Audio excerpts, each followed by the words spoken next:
when America's most dangerous criminals head to prison. Extradition agents drive. On the open road, anything can happen. On any given day, Listen up. agents face attack, collision, and ambush. Biggest crybaby cop. So shut up and just sit down. The road to the big house can be deadly. I think this is about to get nasty. Prisoner transport makes for a dangerous drive.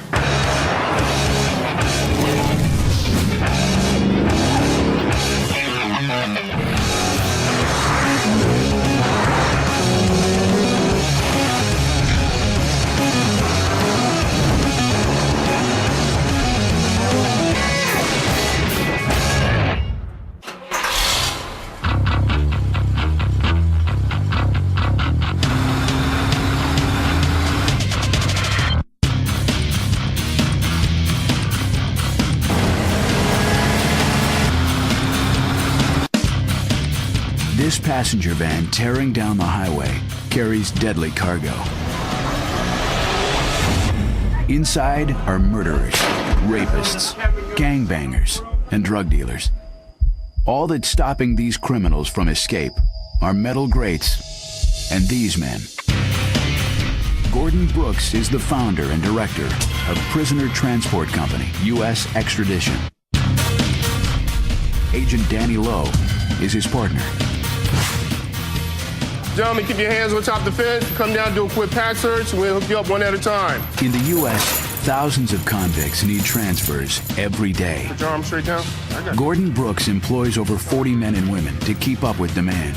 His agents cover over 12 million miles each year, transferring inmates from jail to prison, delivering parole violators, and returning fugitives. We're basically transporting America's deadliest fugitives nationwide. We're the middleman in between that arresting agency and their final destination. These are some pretty bad dudes that we deal with on a day-to-day basis. Two-year veteran Danny Lowe is a promising young agent. Second row to the left. I feel this is a very dangerous job. You start to get used to it, and you start to get comfortable with it, but the element of danger will always be there as long as you have an inmate on board. As much respect as you give me and Agent Brooks is exactly what you're going to get back.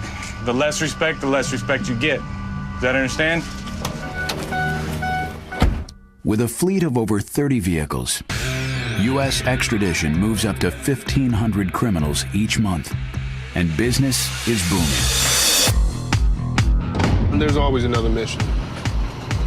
We have missions on top of missions simultaneously going. The job ahead is the toughest yet. You ready to get started with this mission? I've been ready to get this done. Ready as we're going to get. The marathon covers 3,860 intense miles, with inmates itching to escape. The first stop is a murderer in upstate New York. Then through Pennsylvania and Ohio to Kentucky for a 32 convict mass pickup. They'll push on through Texas and Arizona to the finish line. Sacramento, California. Over the next 5 days, the brutal cross-country road trip will test their limits. Fatigue is going to be a very big issue. It's going to beat the heck out of both of us, and it's long and nasty. On the road to prison, what can go wrong often does. This is all that's left of a prison van after it collided with a big rig on an Alabama highway Friday. A typical transport can turn deadly in a matter of seconds. Witnesses say the van burst into flames on impact, killing everyone inside. On this treacherous trip, Brooks and Lowe can't afford to lose focus. It was a wild afternoon in Santa Fe County that started off with an inmate escape and ended with a deadly crash off of Airport Road. You can be killed every day. Every day is a different day. Every day you have to be on guard, be on top of your game. To meet their grueling schedule, The agents hit the road by early morning. You know I love you, as always. I love you. Love you. All right, boo. The agents' wives know each goodbye could be the last. Love you. See you when you get back. Tell me as soon as you get there. All right. I love you. Be careful. Love you too. He likes to tell me that his job is not dangerous, but I believe otherwise. I get scared a lot.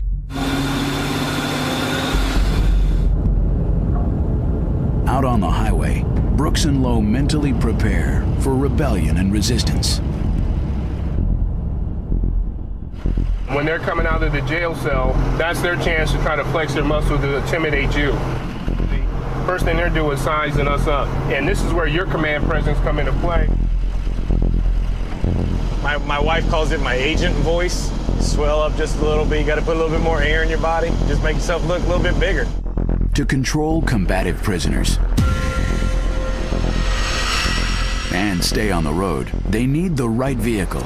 Transport vehicles drive 250,000 miles annually and last only 3 years each. This drive requires the star member of the fleet. We have approximately 35 vehicles in our fleet, but this is the ultimate in prisoner transport vehicles. It's the big daddy vehicle of them all. Welders in Fort Worth, Texas, customized the Ford E350 van with inmates in mind. First, they install thick 8-gauge steel cages that slide to separate problem prisoners. The crew covers all bolts so inmates can't unscrew them.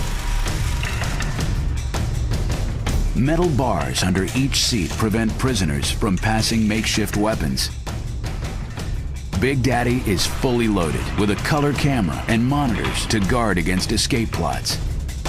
The onboard bathroom makes stopping unnecessary. With a 235 horsepower engine and 37-gallon tank, Big Daddy is a fast-traveling jail cell, and agents are highway wardens. Today, extradition agents Gordon Brooks and Danny Lowe start a 3,800-mile prisoner transfer, the longest of their careers. At 10 a.m. on day one, they're 50 miles from Syracuse, New York. Yes, Agent Brooks, Director of Operations, U.S. Extradition. Good, good. We're about 10 miles out. We're en route to pick up Mr. Robert Davis, being extradited. The first job order is from the Central New York Psychiatric Center. This isn't our normal typical day prison. This is a maximum security psychiatric unit. Inmate Robert Davis moves today from a psych ward to prison to begin a life sentence for capital murder. We take no individual lightly. This individual is a bad dude. This is based upon his charges.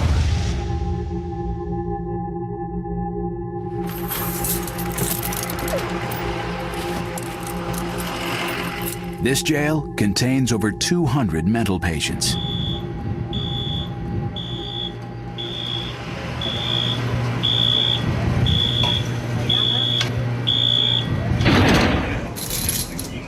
In 1998, Davis shot 2 men on a city street corner.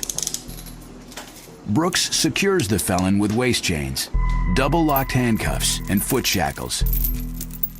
He checks and rechecks the steel chains. Carelessness could spell disaster on the road. They're very crafty bastards, and they will take you out if given an opportunity. You have to be on point at all times.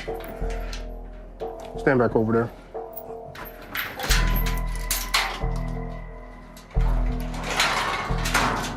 All right, come on in, take a seat. Any questions, concerns about anything, sir? No. When's the last time you ate? I ate breakfast about 2 hours ago. Okay, all right. I'm Agent Brooks. I run operations. We're not going to have any problems, correct? No.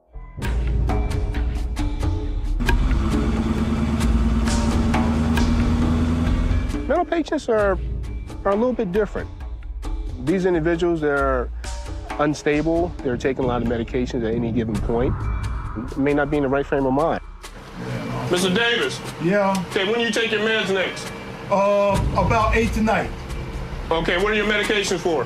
Schizophrenia. Mental patients wear green jumpsuits, but all rules of the road still apply. They're still handcuffed, waist chain, and leg shackled, and treated just as any other inmate at any given time. Brooks and Lowe can't take chances, especially while transferring a lifer. The murder guys, they're the worst to deal with because they don't have anything to lose. They know where they're going. If they escape or if they get in trouble on the van, you can't add any more time to the life sentence. Even with a convicted murderer behind them, the agents can't overlook the road ahead. Still just driving down these roads, semi-trucks like to cut you off. Young kids in fast cars like to cut you off. Typical everyday driving situations. Then they're amplified because we spend so much time on the road. For the next 100 hours, 3,000 miles, and 10 states, they'll face all of the hazards the road offers up. We got to be concerned at all times with the basic road conditions of just driving a vehicle, period. Traffic, weather, detours. Minor incidents become life and death scenarios with inmates on board. Day one of the drive stretches into night. Right now, it is 1 o'clock in the morning. Prison transport is no 9-to-5 job. All right, about 5 minutes away from Greensburg, Pennsylvania, to pick up a male and a female inmate. Depending on the facilities, we can pick up inmates 24 hours a day, 7 days a week. With fatigue bearing down, the agents push to stay alert. The next inmate has a history of violence. We have to be on our guard even though it's late evening due to the male inmate we're picking up. He is wanted for capital murder in the state of Texas. Agent Lowe, U.S. extradition, picking up 1 male, 1 female.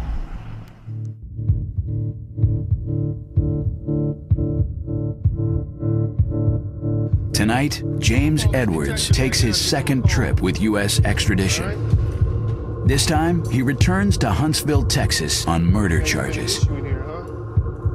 Take a seat right there. Laura Spencer faces drug charges in Corpus Christi. To keep order, the agents use Big Daddy's sliding cages to separate males and females. Edwards, I ain't gonna have no BS, you understand? The agents roll on for 60 more miles before they can rest. After 17 hours on the job, Lowe exits near Pittsburgh and drives toward a local prison to house the inmates. Normally we can call any facility in the nation and get a courtesy hold for overnight housing. And then we'll go and get posted up at a local motel so we can get some rest. Inmates can't stay at just any motel. The agents rely on jails for courtesy holds. Agent Lowe, U.S. extradition. I have a courtesy hold for tonight. All right, guys, listen up. We're going to be getting in here for the night. We're going to go in and go get some sleep. We'll be back first thing in the morning to get you loaded up. Y'all don't make any moves when I have these doors open, okay? Inside, the wardens unshackle the inmates for sleep. But the level of supervision varies at each local prison. Inmates could arm themselves or arrange for help escaping. That individual may go into a holding cell, may have access to the phone and make a phone call to one of his gangbangers or fellow comrades in the criminal justice system. But to sleep, it's a risk they must take. With the inmates secured, the agents drive to the nearest motel for a few hours rest. Sleeping is a very fine luxury that we sometimes do get. Any rest they grab now is key. They have 4 more punishing days to go. Agents Brooks and Lowe drive cross-country with dangerous criminals in a prison van. After the first night stop, they're back on the road for day 2 by dawn. So how you feel today, man? I'm good now. You? Got a little beauty sleep and took a nice little hot shower and ready to push on. At the Ohio border, they've done 500 miles and now have 4 inmates in back. 2 are in for murder.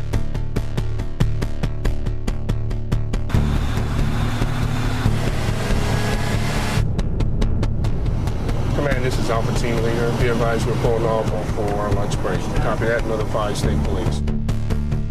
Midday food stops are necessary, but tense. Whenever the vehicle is stopped and you have civilians around you, those I think are the most dangerous times that we have for anything to happen. Dinner time, fellas. That's when we're most vulnerable. We're stationary. We're not a moving target at that point. We're sitting ducks. Once those doors open, you've just opened the whole world and all the environment to those inmates to do whatever they've been back there thinking about. Right over here. Happy meal number 1.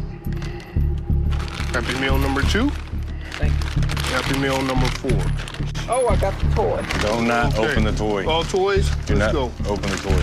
Straws, cups, and toys may look harmless, but could become weapons within seconds. Guys, when you're done, I need your straws back. Without the toy could be used as a weapon. This isn't a road trip, a vacation trip, where we're giving out Happy Meals and toys. They can use just about anything for a weapon, especially sitting behind these bars and confined facility. They have nothing else better to do but find ways of how to get out of handcuffs, waist chains, and shackles and take you out. Brooks, you have his cup and his straw? Get a cup of straw. Even when stopped, the agents can't rest for a split second. Most trips last 3 days. The stress of this one is mounting for Lowe. My body's exhausted, and we're not even close to being finished on this job. We still got, I don't know, 7, 8 more states to go through, and we got 30 more inmates to pick up. Yeah, we just started this. Back on the road, Brooks gets a troubling call about tomorrow's 30-prisoner pickup in Kentucky. The intel that I received so far from my agents on ground in Kentucky that these inmates that we're picking up are very highly agitated at this present moment. They had to physically move a couple of them from one cell to another cell. They're already wound up, which means it's going to be even more intensified when we get there. If Brooks and Lowe can't gain control off the bat, their chances of reaching the finish line are slim. So I think Agent Lowe and our security detail are going to have our hands full. This is where we're going to have to put on the gloves and go to work. The next morning, to keep surprise on their side, they roll in at 5 a.m.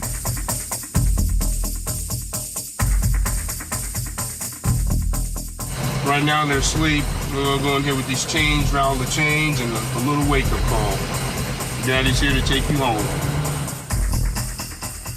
And we're here at Ohio County in Kentucky, where we're about to start this major mass move situation. It's early morning hours. We're about to go in here and wake these inmates up and start rocking and rolling. The mass pickup requires 64 shackles, 6 additional agents, and 3 extra vans to carry all the prisoners. This dangerous drive just got 10 times bigger. Early morning in northern Kentucky, a team of agents from U.S. Extradition preps for a mass move of 32 prisoners. This is the big one. We're going to start figuring out who's going where, line them up, make sure everybody's got their property, money, meds, and paperwork, and we're going to get everybody start rolling across the United States. Agent Brooks starts with the 2 women. Put your arms down. Turn around. Prisoners come in many different forms. Any kind of law you could break is what we transfer. To cut down on confusion, they color code the uniforms. Inmates traveling in the follow vans get red vests. Turn around, face the wall. The worst of the group, riding on Big Daddy, get standard orange. With over 30 inmates, mistakes are more likely. I'm going to just double-checking Agent Brooks' cuffing techniques. You want to make sure all that stuff's secure. When we get them out, you don't want to get a kick in the face. Jay, what is your name? The new inmates seem compliant, but Brooks knows he's being watched. Individuals are sizing you up. Can I take this guy? Is he shaky putting on the handcuffs? You have to know your job inside and out. Turn it off, bring him out. At only 6 a.m., they slip behind schedule. The convoy vans are late. With his hands tied, Brooks loads the inmates into a holding yard to wait. Tell me we're going to chill out here inside the cage. We got 20 minutes till the team comes.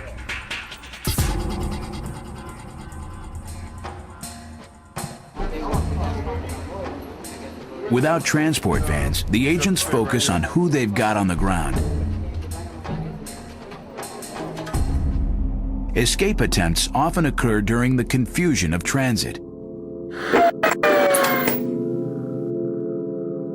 The inmates having guns and vehicles.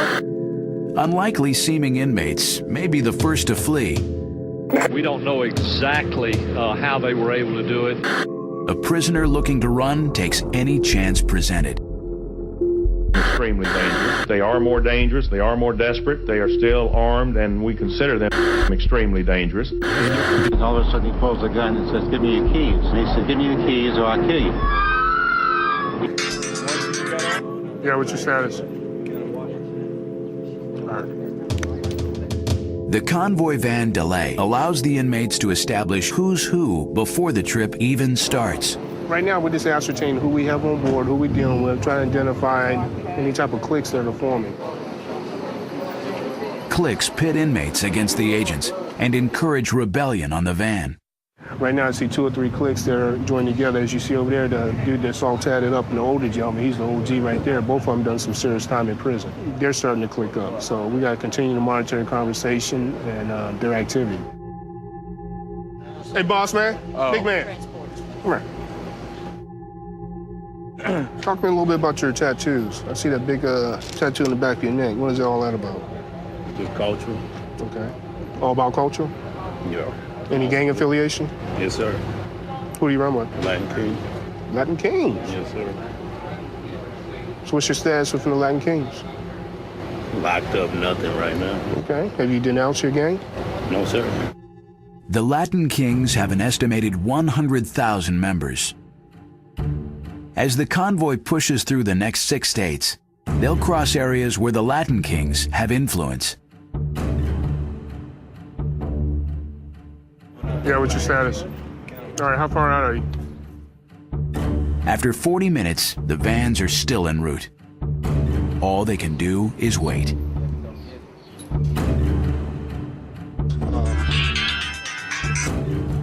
Yeah, Dukes. All right.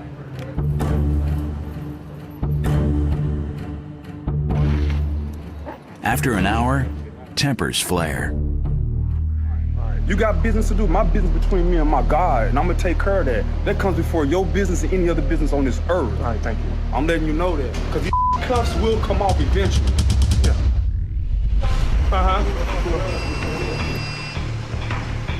Just as inmate attitudes erupt, the convoy vans arrive.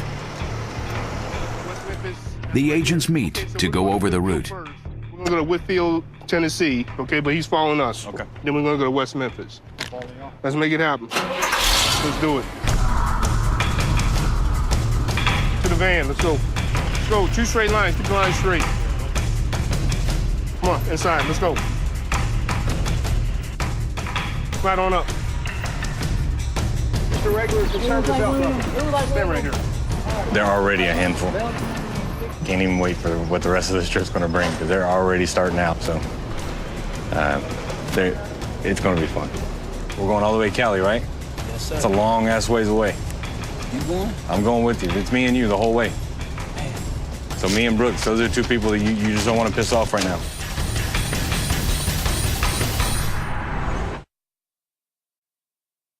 Extradition agents Gordon Brooks and Danny Lowe just picked up 32 prisoners in Kentucky. Now, at mid-morning, the 4-van convoy flies south through Kentucky. Who are you talking to? You. And we got bitches everywhere.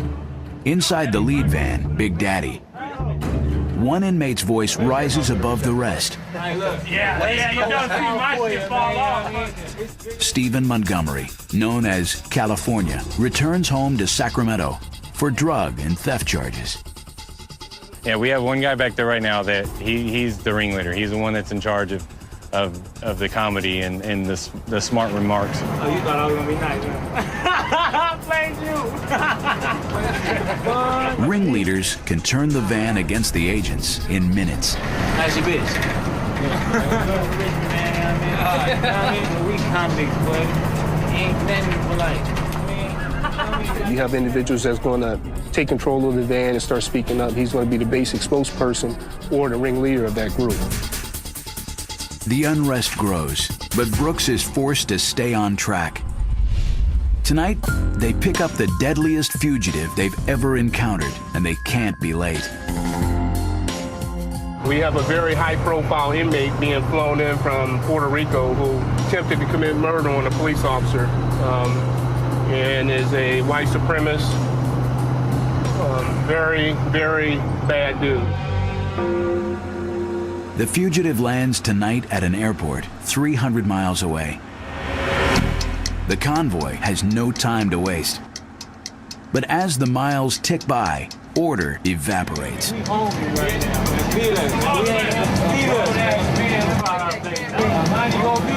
On a prison van, chaos is dangerous. Brooks stops the vehicle to regain the upper hand. Hey, keep it up. Hey, keep it up. This is what we're going to do right here, okay? We're going to get out for a minute. We're going to do a restroom break. Any questions? Thank you. All right, let's go. Keep it quiet. Pop it up. Okay, give me 2 lines warmed up right here on me, right here. Keep it quiet, man. FaceTime allows Brooks to assert control with the ringleader, Stephen Montgomery. Man, talking about they did this and did that. They ain't did shit. Feel me? I don't give a man. This is the block, man. You know what I mean? My block see me, man. You know what I mean? You see me, you know what I mean? Hey. Mr. California, what's up with you and your attitude? Man, my attitude is, man, we getting treated like this, man. You feel me? Isn't that how it goes? Okay. We got motherfuckers kissing asses to these deputies. No, matter of fact, ain't no deputies, man. You know what I mean? Right now, you're in our custody, though. All right? Brooks can see the inmates' attitudes are worsening, but he has no more time for talk. The airport is still 200 miles away. On isolated stretches of highway, the agents stay on high alert. Empty roads invite ambush. An ambush is when somebody wants that person out of that van, and they'll stop at nothing to do it. The nightmare situation, say you just picked up a high-profile individual, a gangbanger from a facility. You see a Jeep following you, telling you for the last 25, 30 miles. You don't know who you're dealing with. It's not our job to find out. It's our job to get in hold of emergency personnel and have them respond to assist us. Ambush is an extradition agent's worst nightmare.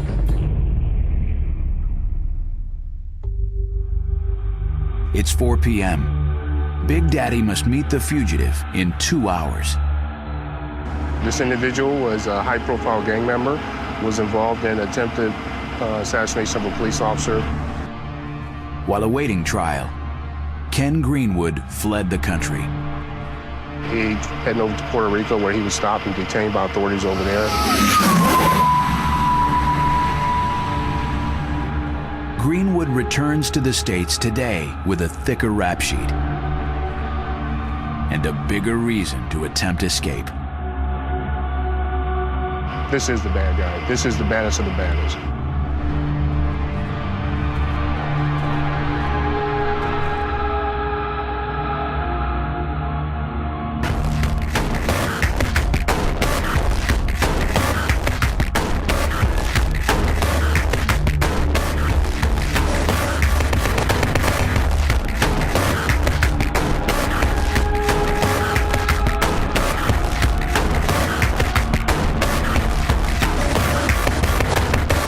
Thought he was going away on a little vacation trip overseas, but it didn't quite work that way. You're asking the wrong motherfucker how they caught me, because I thought I had it. This individual's gonna be very troublesome on the truck. Chill out, you understand? Listen up, you going inside this vehicle, we ain't gonna have no issues. You understand what I'm saying? I hear you. Okay. I understand you. Okay, I hear you. If you act up, we'll deal with it. Otherwise, you'll be going a different route. I don't think you want to do that. That's fine. All right, rock and roll. All right, let's go. The van's already full of angry inmates. With this addition, the agents may lose all control.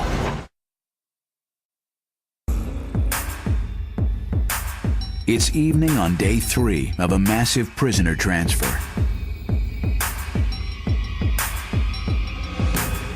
Agents Gordon Brooks and Danny Lowe just added a deadly fugitive to the crowd of criminals.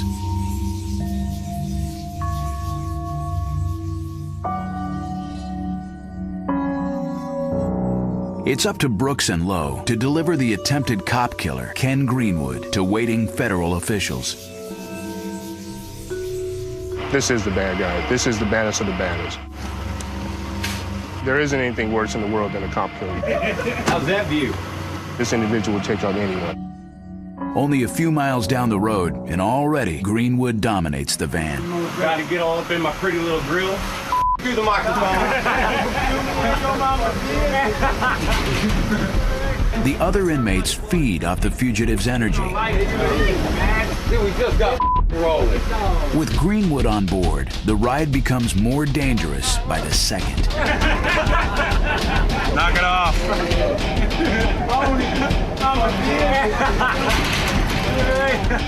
Listen up, guys. I swear to God, every time keep it up. It's clear he's too hostile for a group ride. They need him off the van. Going where? What you just say? Yeah, I'm about to stroke out. They call in a private vehicle to send Greenwood straight to the federal marshals. All right, sir, we're going to go on a little trip. Do it. Good luck with that. I think this is about to get nasty.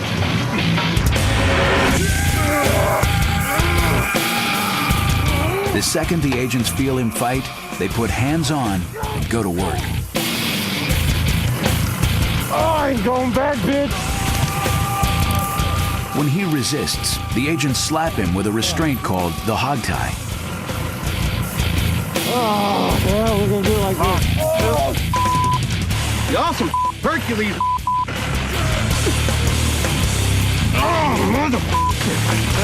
That wasn't going back. Damn. That's people want to talk to you, bro. I know. Everybody wants to talk to me. I'm popular. It's all good. I'm famous. That's 1, 2, 3. Everybody together. An agent takes Greenwood directly to the marshals. We're going to the sheriff's department, straight to the marshals. They're standing by. We placed hands on him. He still continued to resist. Upon getting him on the ground, we gave him verbal commands to comply. He refused. He just lost it. That's what we're talking about. They snapped. They just snapped. Basically handcuffed him from behind for better control and ran a waist chain from the back, his handcuffs down to his leg shackles. We're trained. That's what we do. The guys on board, they now know what they get serious, you're going to get handled. That was probably the worst one I've transferred yet. Oh, the meanest looking, the meanest acting, the biggest charges, ones I've transferred yet. The agents can't let the adrenaline high distract them. They're still on the clock with a cage full of inmates. Maybe he was, he might not tell me the truth. You want to try round 2? Ooh, I stank now. It's over 1,900 miles to the end of the road, Sacramento, California. Day 4. Today, they'll log over 1,200 miles of desert in West Texas, New Mexico, and Arizona. At a jail in Cold Spring, Texas, they'll drop off 7 inmates, but take on 7 more. A risky proposition this late in the game. Once we get this group of individuals on board, and some of these individuals will be getting off board, the whole chemistry of the van will change. They're all going to start puffing their chests up. They're back there with their cliques right now. Well, now I'm introducing more people. By late morning, they arrive in Cold Spring. Turn face wall, slide in. Down the middle, come on. Everyone in, let's move. Slide on down. Break it off against the wall. The 7 inmates who've reached their destination get their old clothes back. Turn around. For the new batch of 7 getting shackled, the drive is just beginning. Put your arms down. This late in the game, new blood could cause tension behind the cages.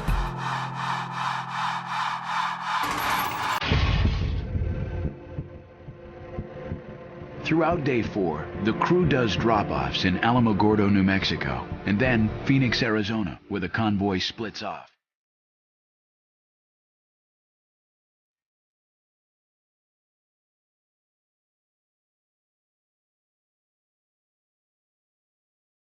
Tonight, Brooks and Lowe are looking at a brutally late shift.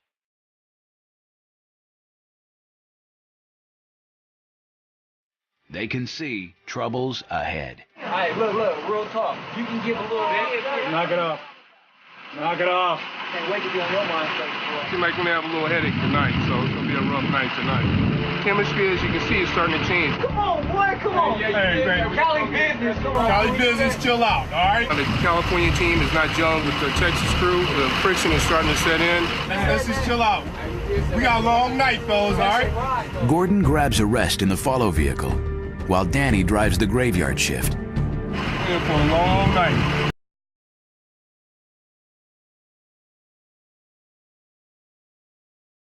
Everybody telling you, man. Wait, hold on. We wouldn't be going off on Lowe for no reason, trust me. Lowe, I mean, he's scandalous, he said. An hour later, Lowe's patience is wearing thin. These guys are wound up right now. They're just trash talking, trying to get a rise out of me as best they can. Stress level is high, anxious, stressed out. Want to get done with this and get back to my wife. At 1 a.m., with hours left to go, Danny's nerves are shot. They've been sitting with me for, 3-4 days now, learning what buttons to push. I mean, they've been sitting there trying, and now they've started to figure it out. A word is your word, just like you man not give a little kid this. And a little kid would be hungry still. We ain't in no Texas no more. Texas, man. I swear to God, every time you open your mouth from here on out, tonight, that light will come on and it will stay on. So shut up and just sit down. I'm getting tired of hearing your mouth. If I hear your voice, it comes back on. Texas, man. You know what I mean? Yeah, you know what I mean? All on TV, man. I'm getting irritable. He's being loud constantly. I don't even hear the words he's saying. It's just a dull, nasty noise that I just can't stand, and it's his mouth. At the end of his rope, Danny Lowe heads toward the home stretch, prison transport's most dangerous part.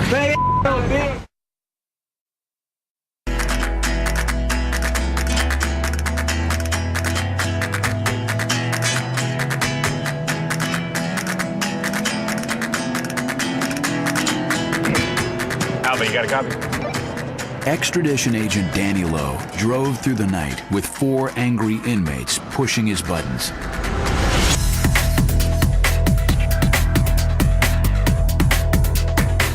Today, on day 5, Lowe speeds up Interstate 5 through Southern California. He has 384 miles until Sacramento. But like I said, Lowe's is a bitch, man. I mean, real talk. Stephen Montgomery, the ringleader on the van, has Lowe in his crosshairs, and he turns up the volume with every mile. He has his sights set on me right now, and he just wants to make my life hell. With Brooks in the follow vehicle, Lowe braces for the home stretch. As inmates near their drop-off, the reality of jail sets in. That last stretch, that's when stuff starts to get hairy. That's what Lowe's ain't got that, dog. These individuals do not want to go back to where they're going. Nobody wants to go to jail. They can freak out. The nicest person in the world can automatically be the most dangerous person there is just by seeing their jail coming up. The closer he gets to the big house, the more Stephen Montgomery zeroes in on Lowe. The biggest crybaby cop I ever seen was, no, he ain't a cop, man. It's like a mosquito just buzzing in your ear. You can't get rid of it. That's exactly what it's like. But look, he ain't without his little gun. Love my job, love my job. The bad cop. That's what I gotta tell myself every day. Man, I'm telling you the truth, man.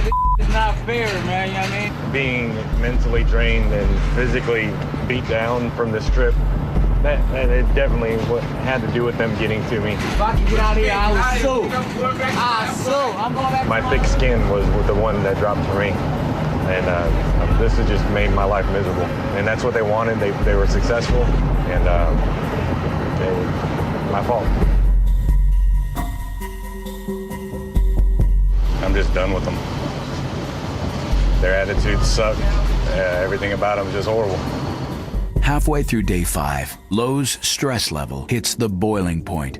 He stops the van to defuse the situation. So I've treated you bad the whole way? Yes. I've treated you bad the whole way. Don't look at us. So I didn't buy you those comfort. You didn't buy us. Okay. You know what? I'm done with you. Agent Brooks takes over the wheel for the next stretch. Listen up. We're gonna handle our business. We're getting ready to head up north. I don't want no more bull. This has been one hell of a road trip.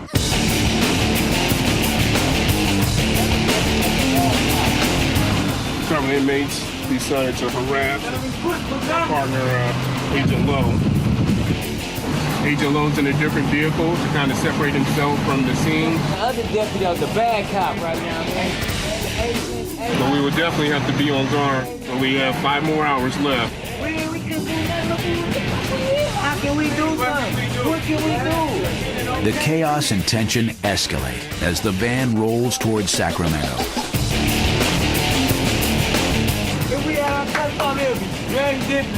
Reality sets in that, oh, you've been on the road having a good old easy time talking and sitting in a comfy chair. Oh, yeah. Well, now you're gonna go sit on concrete.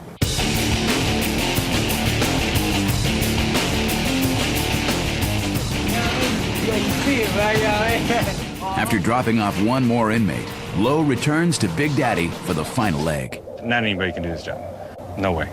I've seen people come in and spend an hour on the road and they have their own Greyhound ticket back home.